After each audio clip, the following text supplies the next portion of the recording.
Welcome to Tech Bytes and News, your daily roundup of articles featured in Hacker News. Today we're diving into a fascinating article about the apparent bursting of the AI bubble. It's a pretty explosive piece, wouldn't you say? Absolutely. The author's experience with Google's forced Gemini integration is eye-opening. It highlights a larger trend, doesn't it?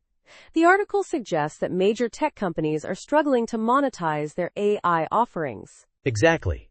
The author describes how Google, without warning, made their Gemini AI add-on free and forcibly enabled it, even preventing admin overrides. This despite their own internal assessment deeming Gemini inferior to free alternatives. Can you believe that? Unbelievable. It's like they're throwing spaghetti at the wall and hoping something sticks. The author mentions similar struggles at Microsoft and Apple, suggesting this isn't an isolated incident. It seems the billions invested haven't translated into widespread user adoption or profitability. Right.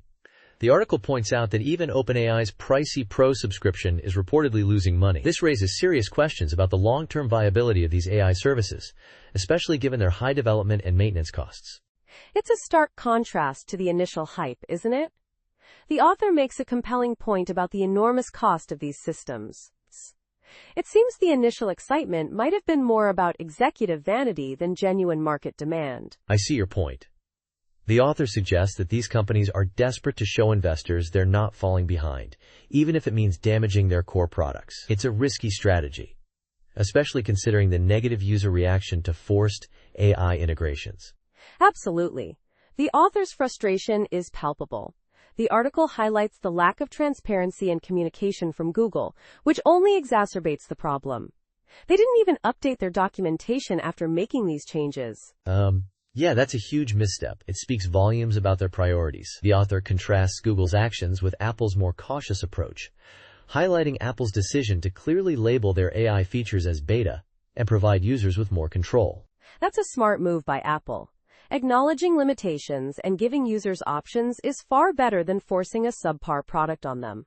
It's a lesson in damage control, and a stark contrast to the seemingly reckless approach of Google and Microsoft. It's a fascinating case study in how quickly the tech landscape can shift. The article concludes that while LLMs have their uses, the current market doesn't seem to value them enough to justify the massive investment. It's a sobering reality check for the AI industry. Indeed. The article leaves us with a lot to consider about the future of AI and the importance of user experience.